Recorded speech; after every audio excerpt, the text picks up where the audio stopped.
Hello बच्चों, आज हम देखेंगे न्यूक्लियोफिलिक एडिशन। जो पिछले सेक्शन में देखे थे फिजिकल प्रॉपर्टी, उसके आगे आज हम देखेंगे न्यूक्लियोफिलिक एडिशन। आप सबसे पहले देख लिया कि पहले न्यूक्लियोफाइल क्या होता है, एडिशन कहाँ होता है। एडिशन अगर देखिएगा तो जनरली आपको सबसे पहले न्यूक्लियोफाइल जानते हैं, आप जानते ही होंगे आप लोग न्यूक्लियोफाइल क्या होता है। हमारा न्यूक्लियोफाइल के अंदर यानी कि न्यूक्लियस लविंग, न्यूक्लियस में क्या होता है हमारा प्रोटॉन। प्रोटॉन को कौन अटैक करेगा हमारा, जिसके पास पेयर ऑफ इलेक्ट्रॉन हो या इलेक्ट्रॉन डेंसिटी इसके पास ज़्यादा हो। तो इसमें क्या आता है, जिसके पास इलेक्ट्रॉन डेंसिटी यानी कि आउटलेट कंप्लीट होने के पास या तो नेगेटिव चार्ज हो या पेयर ऑफ इलेक्ट्रॉन हो, जो पेयर ऑफ इलेक्ट्रॉन किसी को डोनेट कर सकता हो, तो उसको हम लोग न्यूक्लियोफाइल कहते हैं। जैसे कोई भी आप ले सकते हैं, या CH3- ले लीजिए या Cl- ले लीजिए या OH- ले लीजिए, कोई न्यूट्रल मॉलिक्यूल भी हो सकता है, जैसे NH3 है या वाटर ही ले लीजिए, लोन पेयर है। तो जिसके पास ऑक्टेट कंप्लीट होने के बाद पेयर ऑफ इलेक्ट्रॉन हो, सब क्या होगा, न्यूक्लियोफाइल होगा। तब करना है न्यूक्लियोफिलिक एडिशन करना है। तो एडिशन कभी भी होगा तब देखिए है क्या हमारे पास न्यूक्लियोफाइल, तो इसको क्या चाहिए, पॉजिटिव चार्ज चाहिए।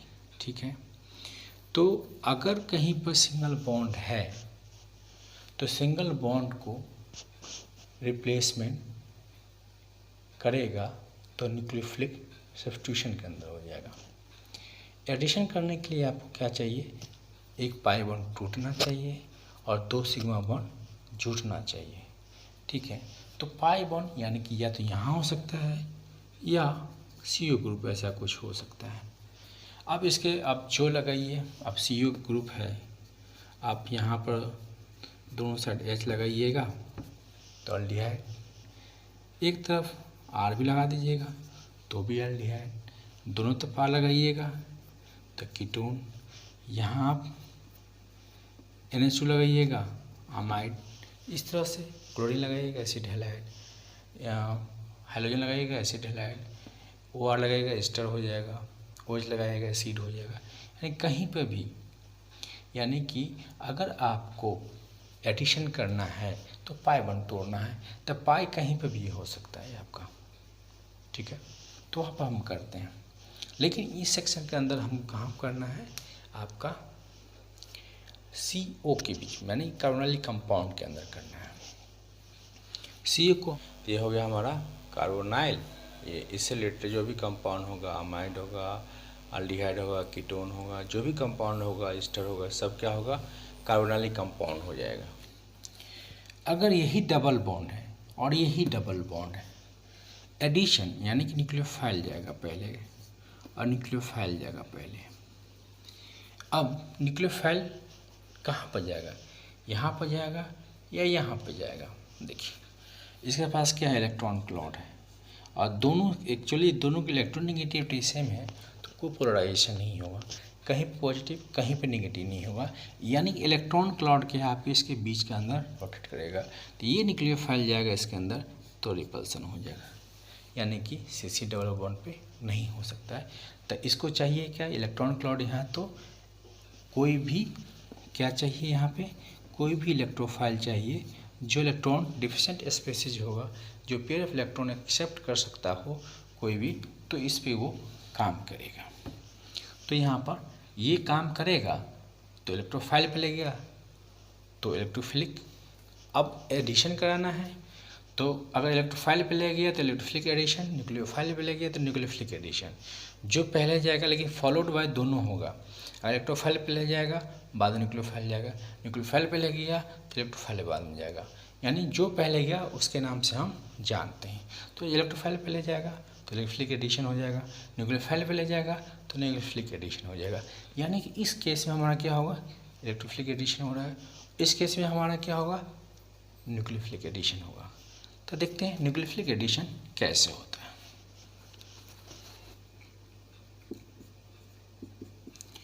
अब देखिए न्यूक्लियोफाइल, अब देखिए आपको यहाँ पर इलेक्ट्रोनेगेटिविटी दिख रहा होगा, ये डिफरेंस है इसके बीच में, ये डिफरेंस होगा तो पोलराइजेशन हो जाएगा। आपको पता होगा CNOF इलेक्ट्रोनेगेटिविटी इस तरफ से बढ़ता है। सी से मोक्टोनेगेटिव ओ है, तो इलेक्ट्रोनेगेटिविटी का मतलब क्या होता है? Holding the electron towards itself, यानी बॉन्ड पे इलेक्ट्रॉन को क्या करेगा, अपने तरफ शिफ्ट करेगा, यानी उसका नेगेटिव चार्ज अपने ऊपर लेगा। तो यहाँ पे क्या हो जाएगा, नेगेटिव, और यहाँ पे क्या हो जाएगा, पॉजिटिव हो जाएगा, होगा। अब देखिए आपके पास क्या है, न्यूक्लियोफाइल। आप उसको क्या कीजिए, कहाँ ले जाइएगा। अब आप एक ही ऑप्शन है, यहाँ जाएगा, ये यहाँ जाएगा तो ये बॉन्ड ओपन हो जाएगा, क्योंकि 4 बॉन्ड ऑलरेडी है तो टूटना पड़ेगा। पोलराइजेशन हुआ तो इसको अट्रैक्ट किया इसकी तरफ बढ़ा तो बॉन्ड टूट गया। एक्चुअली ये एक प्लेन के अंदर होता है। इसका अगर हाइब्रिडेशन चेक कीजिएगा तो ये sp2 होता है, क्योंकि 3 सिग्मा बॉन्ड है। अगर नहीं सिंपली जानते हैं, वैसे नंबर ऑफ सिग्मा बॉन्ड गिन के करते हैं, ठीक है। तो अगर नंबर ऑफ सिग्मा बॉन्ड आपका 2 है, यहाँ तक जाइए, 3 है तो यहाँ तक जाइए, 4 है तो यहाँ तक जाइए। 2 होगा नंबर ऑफ सिग्मा बॉन्ड तो sp हो जाएगा, 3 है सिग्मा बॉन्ड तो sp2 हो जाएगा, और 4 है यहाँ पर सिग्मा बॉन्ड तो sp3 हो जाएगा। ये sp2 हो जाएगा, ये sp हो जाएगा। तो इस ढंग से कॉमनली जानने के लिए, वैसे बहुत सारे इसके चीज़ अंदर होता है, उतना हम नहीं जाना। सिंपली आपको जाना है कि आपको कैसे पता करना है कि ये आपका कौन सा हाइब्रिडेशन है। तो sp2 होता है, तो sp2 होता है आपको प्लेनर होता है। sp जो होता है लीनियर होता है, पता होगा ये लीनियर है। sp2 जो होता है ट्रायंगुलर होता है, कुछ इस तरह से होता है,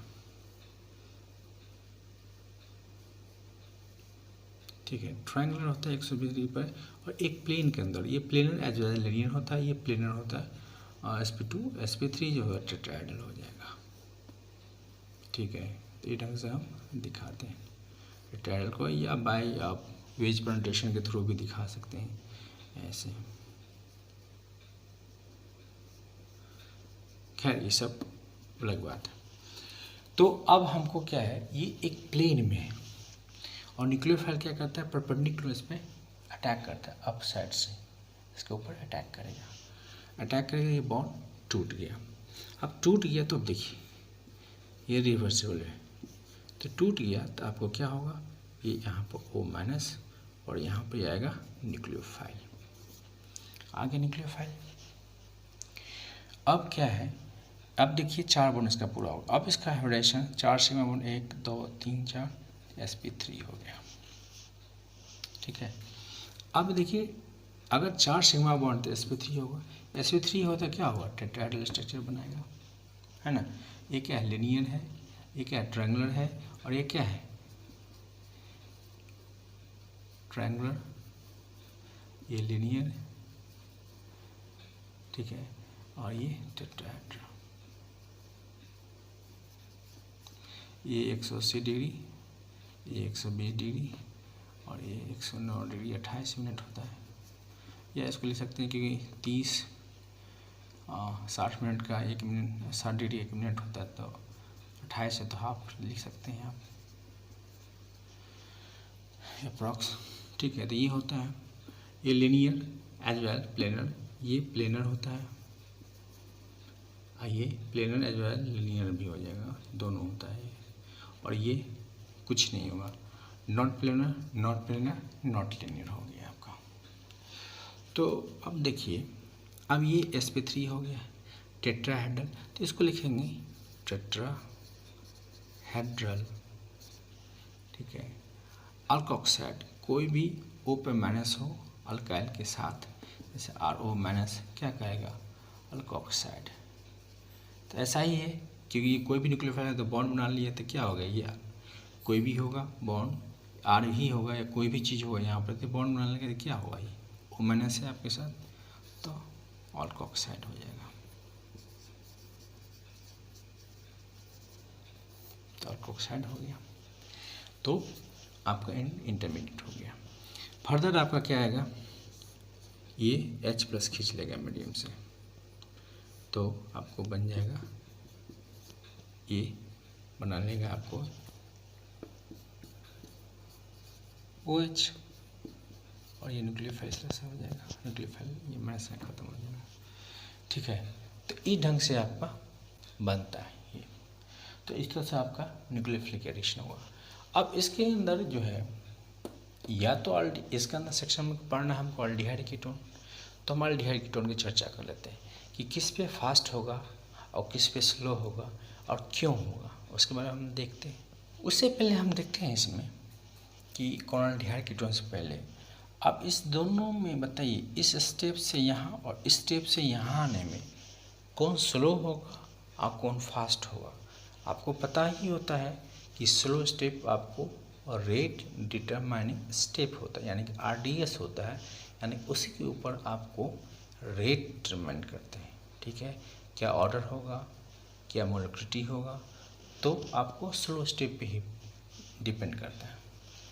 तो यहाँ पर इसमें क्या है कि कहीं पे भी अब यहाँ पर क्या है, इसको H+ की नीड है, ठीक है। इसको जल्दी चाहिए स्टेबलाइज होने के लिए कि अनस्टेबल किसी भी ऑर्गेनिक कंपाउंड के ऊपर एक्सेप्ट एरोमेसिटी अगर कहीं निगेटिव या पॉजिटिव है तो अपने आप को स्टेबलाइज करने के लिए अपोजिट चार्ज की तरफ अट्रैक्ट होगा, ये लेगा। या अगर निगेटिव है तो आपको ऐसे विड्रॉइंग ग्रुप उसको स्टेबलाइज करेगा, उसके तरफ वो मुड़ेगा, यानी कि इलेक्ट्रॉन डिफिशिएंट स्पीशीज की तरफ, ठीक है। और पॉजिटिव होगा तो इलेक्ट्रॉन डोनर की तरफ अट्रैक्ट होगा, यानी कि उसको इलेक्ट्रॉन डोनर ग्रुप स्टेबलाइज करेगा। तो अब आपके पास यहाँ बॉन्ड टूट रहा है जो कि ऑलरेडी बना हुआ था, तो अब जाइएगा तो इसको तोड़ेगा, तो कुछ तो एनर्जी लगाना ही पड़ेगा। जब एनर्जी लगाते हैं आप तो क्या हो जाएगा, इसका ये बॉन्ड ब्रेक करेगा जो होता है। तो आपको यहाँ बॉन्ड एनर्जी आपको क्या होगा, एक्टिवेशन एनर्जी की ज़रूरत पड़ता है। कभी कभी बॉन्डिंग के थ्रू मिल जाता है, कभी कभी सप्लाई करते हैं, डिपेंड करता है इक्वेशन पे कि कैसा उसका प्रोडक्ट बन रहा है।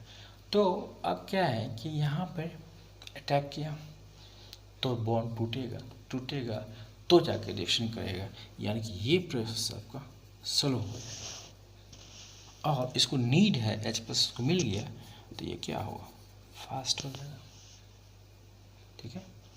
अब देखते हैं हम कि ये अटैक अल्डिहाइड और कीटोन पे किस पे फास्ट होगा, क्यों होगा।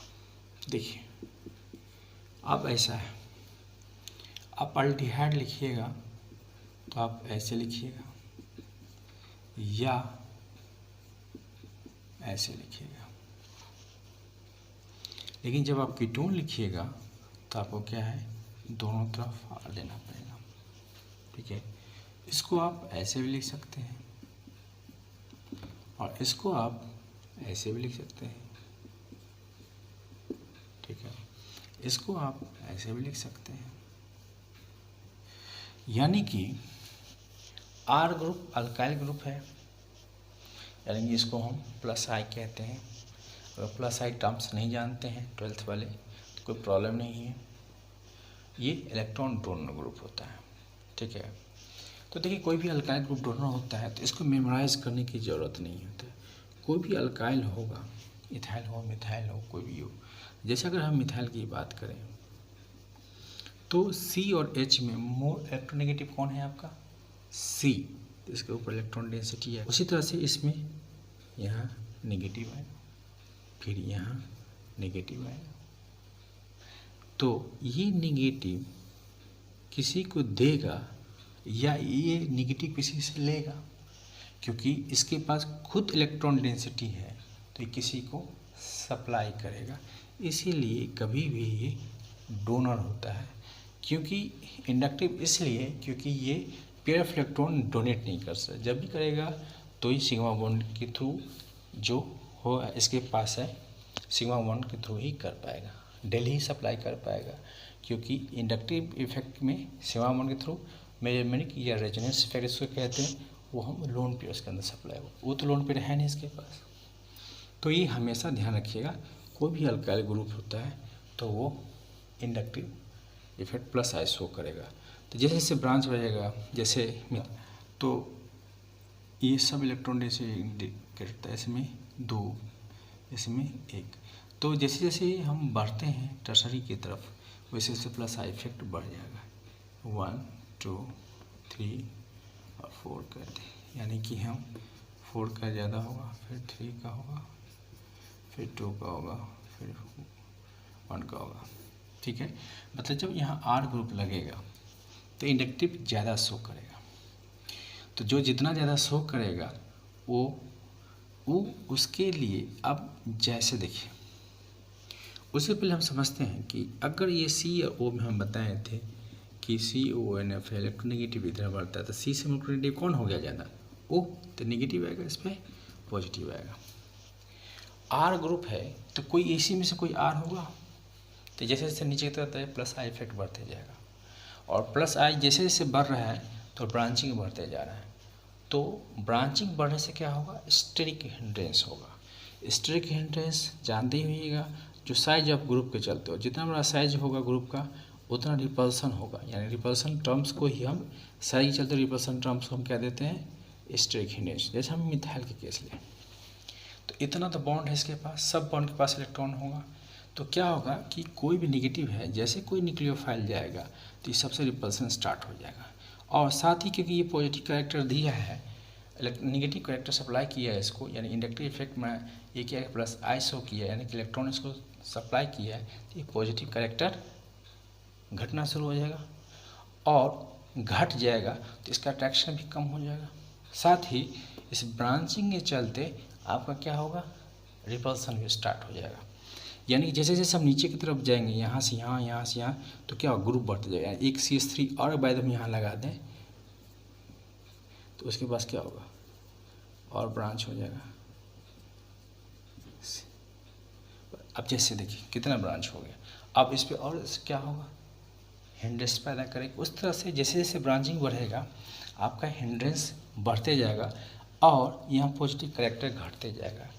तो ये जो अट्रैक्शन इसके बीच में है वो घटते जाएगा, तो अटैक ही नहीं कर पाएगा। कि कोई भी अटैक होता है यहाँ भी कहीं पे भी होगा आपका, तो ये आपका नेगेटिव, ये पॉजिटिव, इसी पॉजिटिव कैरेक्टर के चलते कोई न्यूक्लियोफाइल अटैक करेगा। तो अब देखिए अल्डिहाइड का कोई भी केस हो, एक तरफ H तो होगा ही होगा, चाहे ये केस हो चाहे ये केस हो। एक तरफ R हो सकता है, एक तरफ H भी हो सकता है, लेकिन एक H तो होगा ही। इसमें दोनों तब कंपलसरी है कि R ही रहेगा। जब R रहेगा तो डोनर ही होगा, जब डोनर होगा तो पॉजिटिव कैरेक्टर घटाएगा, और दोनों तरफ R होगा तो स्टेरिक हिंड्रेंस होगा। जब स्टेरिक हिंड्रेंस होगा तो अटैक करने में हिंड्रेंस पैदा करेगा, यानी रिपल्सन क्रिएट करेगा, स्टेरिक हिंड्रेंस होगा। ठीक है, तो स्टेरिकली मतलब जो स्टेरिक फैक्टर हो रहा है, जो रिपल्सन हो रहा है इसके और इसके बीच में, उसको स्टेरिक फैक्टर कहते हैं। जो साइज के चलते जो रिपल्सन होता है उसको हम स्टेरिक फैक्टर कहते हैं, स्टेरिक रिपल्सन कहते हैं। तो स्टेरिकली, और क्योंकि ये पॉजिटिव घट रहा है पॉजिटिव, तो अट्रैक्शन भी घट रहा है, यानी पॉजिटिव निगेटिव के बीच में अट्रैक्शन भी घट रहा है, यानी इलेक्ट्रॉनिक फैक्टर हो गया, प्लस माइनस का केस हो गया। तो इलेक्ट्रॉनिकली भी ये क्या कर रहा है? अट्रैक्शन घट रहा है, और स्टेरिकली रिपल्सन बढ़ रहा है। यानी कि स्टेरिकली इलेक्ट्रॉनिकली दोनों कीटोन के अंदर क्या हो रहा है? दोनों जो है न्यूक्लियोफिलिक अटैक को कमज़ोर कर रहा है। इसलिए कीटोन के केस में क्या होगा? आपका न्यूक्लियोफिलिक अटैक कम हो जाता है दैन अल्डिहाइड। ठीक है, तो इसमें हम अब जैसे आप देखिए एक और क्वेश्चन के अंदर हम देखते हुआ है, ये प्रोपेनल और ये बेंजीन, ये कॉमन आपका हो गया, ये प्लस आई शो करेगा, और बेंजीन है जिसके पास अभी हम बताए थे पेयर ऑफ इलेक्ट्रॉन हो तो क्या करेगा? पेयर ऑफ इलेक्ट्रॉन सप्लाई करेगा। जैसे यहाँ पॉजिटिव इंड्यूस होता है, तो जैसे न्यूक्लियोफाइल के पास आना शुरू करेगा उससे पहले यही अटैक कर जाएगा, इसको रेजियंस कर लेगा। जब रेजियंस कर लेगा तो अब क्या होगा? इसका पॉजिटिव कैरेक्टर खत्म, तो न्यूक्लियोफिलिक अटैक जो होगा वो इसके तुलना में यहाँ पे कम हो जाएगा, क्योंकि यहाँ जो देता है, अभी बताए थे, सिग्मा बॉन्ड के थ्रू देगा, थोड़ा सा लिटिल देगा, तो लिटिल देगा तो उतना पॉजिटिव कैरेक्टर नहीं घटेगा, ये रेजोनेंस के थ्रू ज़्यादा पॉजिटिव कैरेक्टर को घटा देगा, जिसके चलते हमारा क्या होगा, न्यूक्लियोफिलिक अटैक इस पर कम हो जाएगा। ठीक है, तो इस सेक्शन को हम यहीं ख़त्म करते हैं। अगर वीडियो पसंद आ रही हो तो लाइक कीजिए, सब्सक्राइब कीजिए, नोटिफिकेशन बेल को दबा दीजिए, जिससे आने वाले वीडियो आपको मिलते रहे। और कोई क्वेश्चन है, कोई क्वेरी है तो आप कमेंट सेक्शन में लिखिए, जिससे मैं अगले वीडियो में कवर कर सकूँगा। देखने के लिए आपका धन्यवाद।